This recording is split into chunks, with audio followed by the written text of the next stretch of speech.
Samar province ko, sir, pero nandito ako sa Santa Rosa. Dito na ako nakatira. Samar? Samar, yung lahing quick, quick. Joke, joke. First time ako. First time ko Quick. sumali dito. Matagal ko sinasabi kay DJ ito. Wala ka sa akin. Ang nag-download pa nito, anak ko. Hindi ko nalala ang cellphone eh. Saan ka sa Samar? Katbalugan, sir? May ako doon katrabaho ko doon sa Eastern Samar. Sir, bandang Sir. sir? Cebuano ang salita na doon? Bandang, Leyte. Pero di ako nakapunta doon na lang yung nagpunta yung kasama ko sa trabaho. Sa Eastern. Eastern Samar. Kami, Western.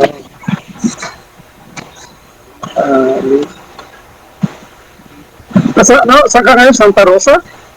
Sir. Anong trabaho mo dyan? Katulong!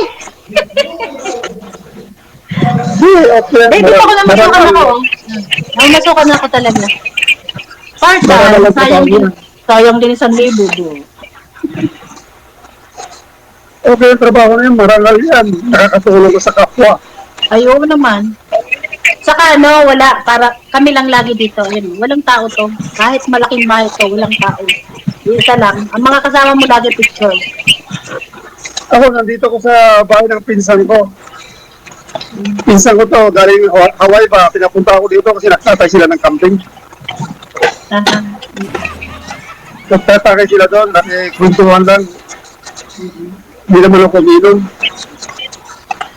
Bali, anong lugar yan dyan, sir? Anong province mo? Ilocos Sir ako. Ilocos. Ilocano din. Ilocano. Marunong ka mag-Ilocano? Yung parang mild lang. Kasi ang mister ko ay Panggalatok. Samar. May malala ko na may tinuro sa atin. Ano? Ano yun? Buwaon ka. Matagal na yun. Nakasama kami sa trabaho. 19, ano pa? Ano ma'am? Buwaon? 1984. Ano? 84. Sir, anong tinuro sa'yo? Buwaon ka? Mayroong maupay ang kabutangan.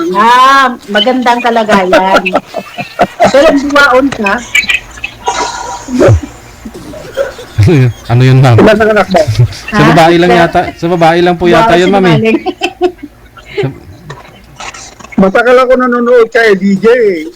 Ako rin, halos, gabi, araw, nanonood ako. Ngayon na, init ng cellphone ko, naglubat. Pag i-start, iniin ko na rin. Nakakatuwa din naman kasi, di ba? Ano sa'yo? Lahat na halos na, iba-iba ko. Kasi meron ako sa naging girlfriend na pwede ba magkwento? DJ ng ng nakaraan? Oo, mahirap ikwento yung hindi pa nakakaraan, hindi pang Yung ex ko ba? Pwede magkwento, no? Sige, kwento. Wala namang bayad siguro. Ilan taon ko na pala? 52. Kwento mo yung ex mo sir para makilala ni ma'am, maalaman ni ma'am. Kwento mo daw yung ex mo. Ano na? Natitense na ako. Namumula ako. Nag-iinit Ako maliwanag dito, maliwanag ba? Ikwento mo daw po sir yung buhay mo. Na? Ikwento mo daw po yung buhay mo. Ganun ba? Ang buhay ko. Kasi magpapansa tayo mga 4 kasi 349 ganun kasi mamimili pa ako paninda. Hindi, ako sa government dati. Trabaho sa government. Retired na ako sa government. Halos 33 years.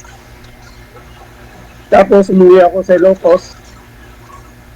Kasi wala nang mag-alaga sa yung tawid yung tatay ko noon. palayan, pinimaisan. Pero, maliit lang, wala pang half hectare. Maliit lang. Kasi ang half hectare ay kami, di ba? 5,000 Square meter. square meters ang half hectare. Ay yung sinasaka ko, mga 3 plus lang. Mga 3,200. 3,200. Ay, yun ang buhay ko ngayon sa Ilocos. Pag summer, mais. Pag tagulan, palay. Yan trabaho ko dito. Marunong ako magtanim ng palay. Na?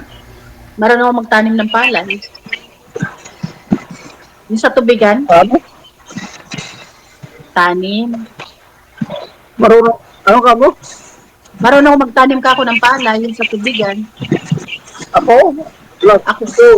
Diyan ako lumaki sa bukid.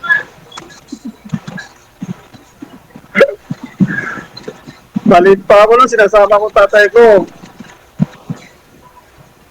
Hanggat nung nag-graduate ako ng high school na, kasi hindi na ako nag-college, hindi wala ng pera. Marami kami kakapatid, 12 kami. Kaya, nung walang pang-college, napunta ako Manila, sa Palaran, ang tumulong sa akin na nakapasok ako sa government. Salamat ako. Ano po yun? Anong sektor, sir? Ano po trabaho niyo sa government? Tayo, DJ, mas maganda sa government kaysa private. Ano nga po yung trabaho niyo? Kasi, basta government ako, DJ, pwede. Ngayon. Maka. Secret na lang yun? Secret ba?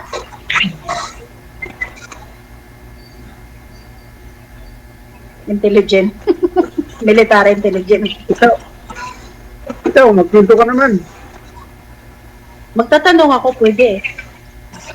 Nana? Ano pala nakaraan mo? Sir.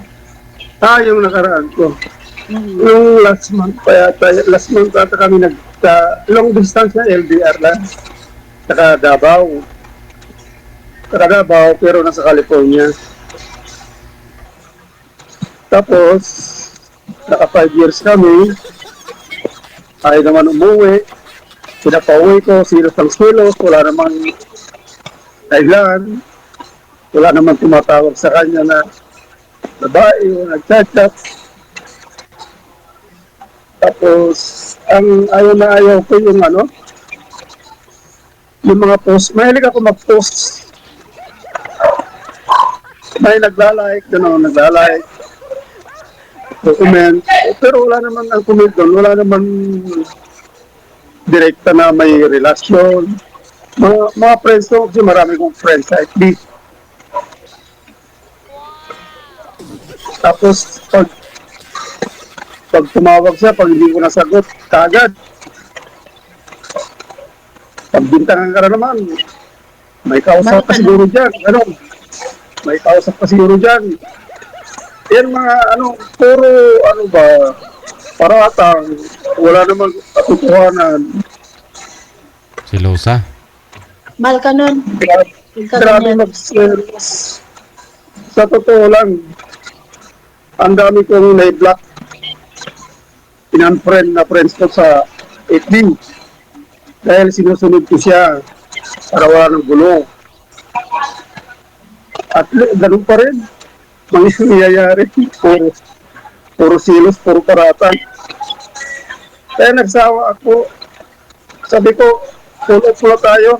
Saka na lang tayo mag-usap pag sabi ko sa kanya. Tapos nag-chat-chat na kami. Kasi mute ko siya eh. Hindi mag-chat pag nakamute.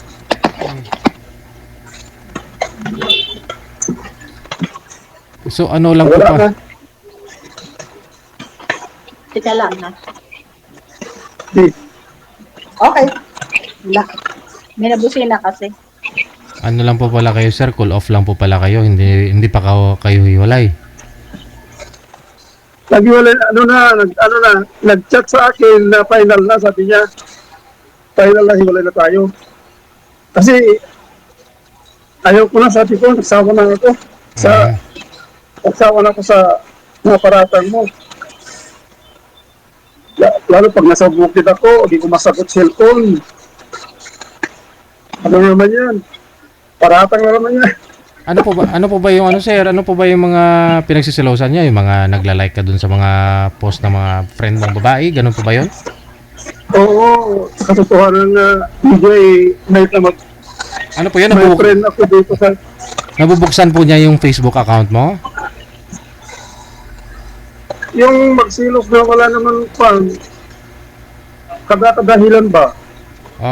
Oh po, nabubuksan niya po yung account mo. Oh, ay, yung... Facebook mo. Ano sabihin, yung password ko? Opo. Ay, hindi ko binigay yung password ko.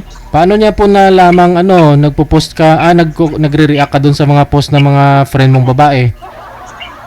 Hindi, kasi DJ, di ba, friend? Pag friend mo sa isang tao, mababasa lahat yan, DJ. Hindi, paano nga, Mababasa. paano po niya nalaman na nagre-react ka dun sa mga post ng ibang babae? At nakikita niya, DJ, kasi coordinate. Friend niya rin yung mga babae? Mga friend ko, DJ sila, friend ko sa FB. Kaya nakikita nila yung post ko. Yung mga babae yung nagre-react sa post mo, sir, ganon. Oo, DJ, nagla-like lang, like, tapos yung pinupuri ka, bakit, sabi niya. Kasi mahilig ako, DJ, sir. Isang baka namin. Kumbaga marami ka pong admirer, sir, ganon. Mga chicks. Hindi siguro. Nagugustuhan nila yung ginagawa ko kasi mahilig ako mag-exercise. Mag-exercise tayo tuwing umaga, parang ganun. Okay. Oo, ganun. Kaya, wala na, final na, last month pa yun. Okay. Baka ho yun doon yung pinopost yung mukha ng girlfriend mo.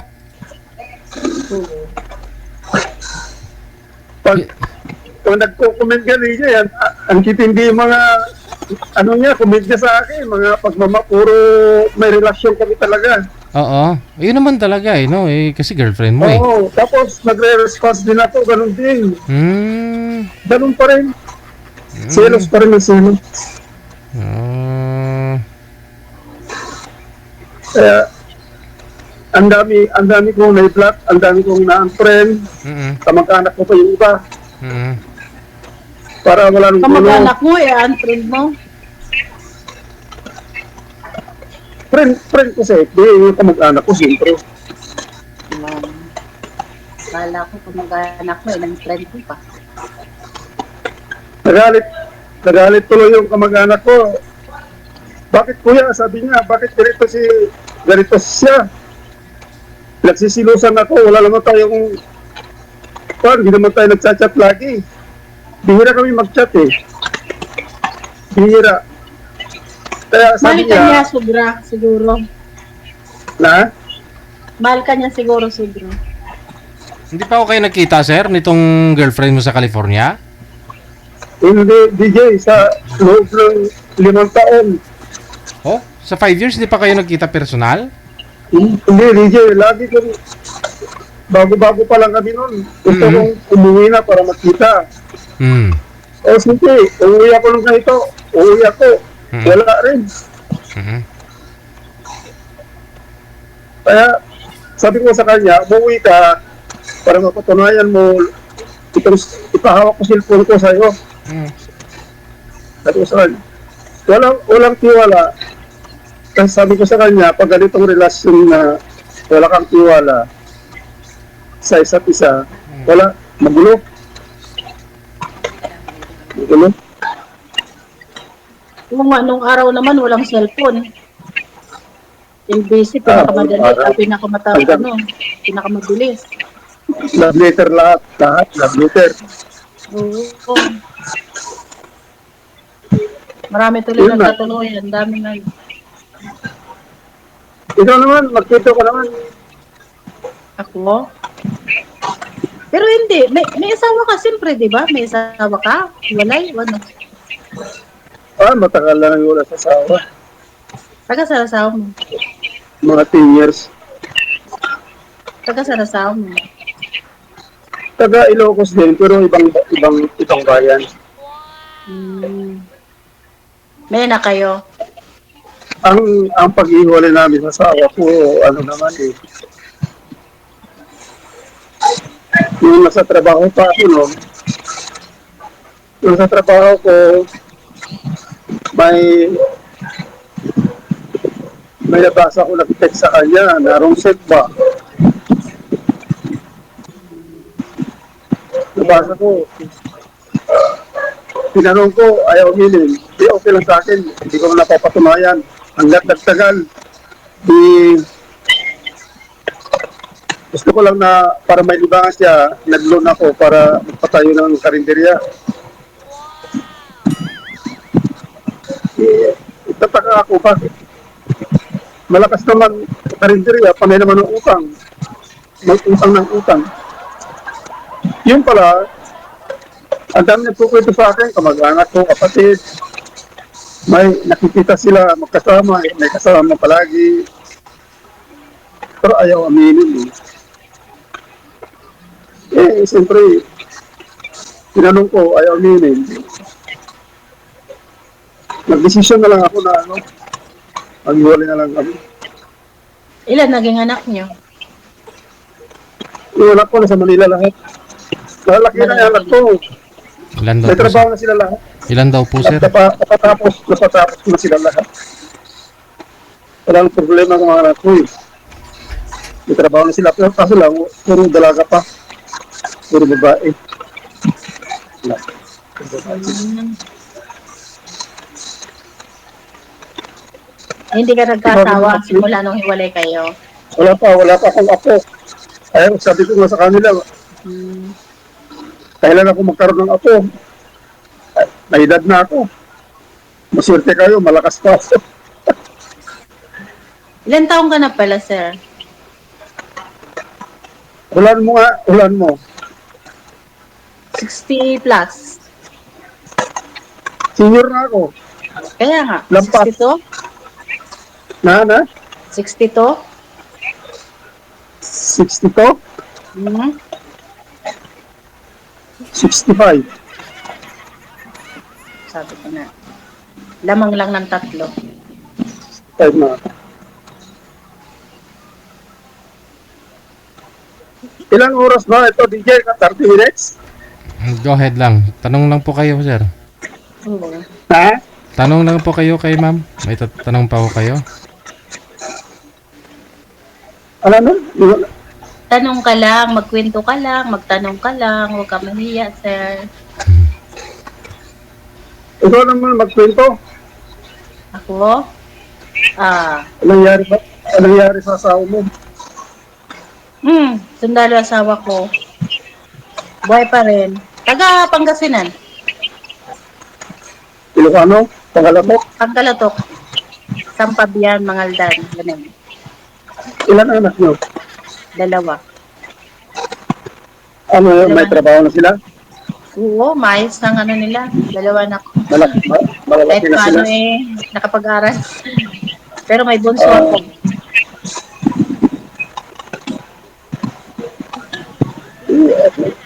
Walang problema pala. Malalaki na sila. Oo, malalaki na. May apo na rin ako, ang gaganda. 3 puro babae. May apo, wala ka pang apo. Meron, 3 na. Haling pala ako. Nag-asawa din na anak ko ay 19. Yung panganay ko nag-asawa 19. Yun ay seminaryo sana. Maaga sila nag-asawa ng anak mo. Hindi tinapos pagkakaseminaryo. Paglabas, yung kaklase na ng high school, nag-asawa sila.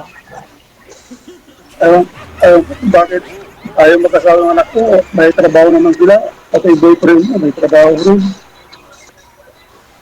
Ayaw pa maglagay sa, ano, Ganda nga yan, walang intindihin. nana. Maganda nga walang intindihin. Ayaw. Sakripisyo ko silang tatlo para pagkaroon ng kinabukasan nila. Pag lumaki sila, pag tumanda. Pero ano, puro private sila lahat, puro private ang trabaho nila, walang government. Hmm.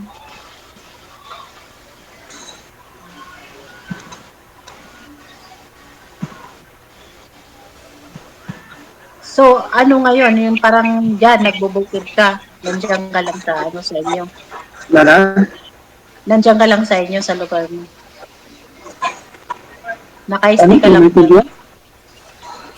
Diyan ka lang lagi sa inyo, sir. Oo, dito ko sa pinsan ko. Kasi galing sila sa Hawaii. Pinapunta kami dito kasi nagtatay sila ng camping. Palagi ako dito dahil sa, gusto niya lagi kami nakikita eh. Di kahapon, saka pangatlong araw na yata ngayon. Lagi ako dito. Gusto niya may kakuntuhan, takay-takay sila, mga pinsan ko rin na nandito. Pero nagtakay ako minsan yung red wine lang. Hindi ako umiinom ng hard. At saka limited. Hindi ako umiinom ng sobra-sobra. Isang baso lang okay na sa akin. Tama na yung red wine. Kasi nung nasa trabaho ako doon, grabe, uminom. Hanggat ano, umiikot ang ano mo, sa kasi ikaw, tapos, that, pati halos dito ka, may labas na. Grabe. Naghahanggang lang ang signal. Nangakasarili ko na hindi na ako umiinom ng hard. Wala naman, kung isipin mo, wala naman papala dyan eh. Kapag iinom eh. Wala naman papala dyan. Sakit ang mapapala mo dyan. O kaya away. Kasi meron tao na pag nakainom na, malakas loob. Diba? Duwag yung pagkaganon. At saka isa pa, kaya iniwasan ko, yung nagpara laboratory ako, wala lang akong naramdaman. Gusto ko lang maklear na wala akong sakit pa. Sa laboratory ako, nalaman na may liver infection ako.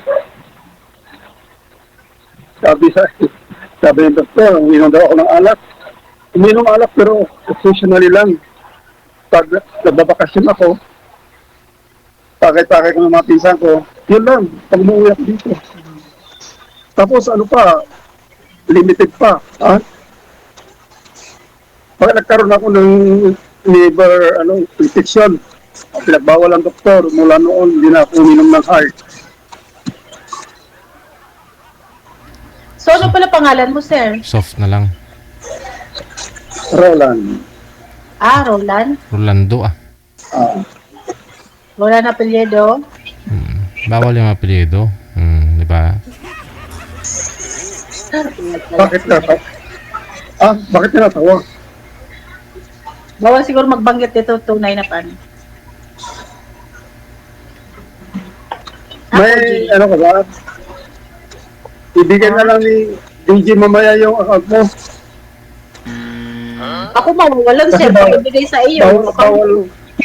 Bawal magsalita dito ng sabihin dito yung account pa. Pag DJ, ibigay sa iyo account ko, sir, ako mawawalan. ha? Ako mawawalan ng account pag ibigay sa iyo. Ano na? Joke lang, joke lang. Wala. Okay. Sige. DJ. Yes po. Wala na, Sa si DJ. DJ. Sa DJ. na ano na, ano to? Na ano na Pakibigay siya mo lang ng sa akin. tulong. Pakibigay mo lang sa akin yung account niya mamaya. Sige, bakit may gagawin ka na? Magta-times up na tayo? Hindi naman. Tanong po kayo, ma'am. Wala na po kayo tatanong? Sir? Ilang minuto. Wala na ako kayo tatanong, ma'am? Ay, wala kasi. Sige. Maraming salamat sa inyo. Connected na kayo. Tuloy-tuloy lang ang usapan. Bye-bye. Sige, sir. Salamat. Thank you.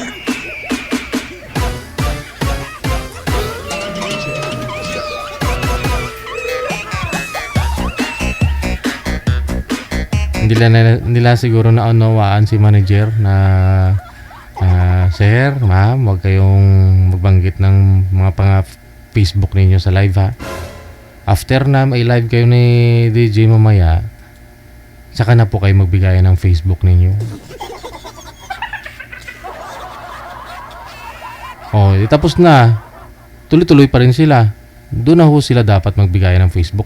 Bakit siya sa akin nyo hiningi sir yung na Facebook ni ma'am? Malay ko ba naman ang Facebook niya?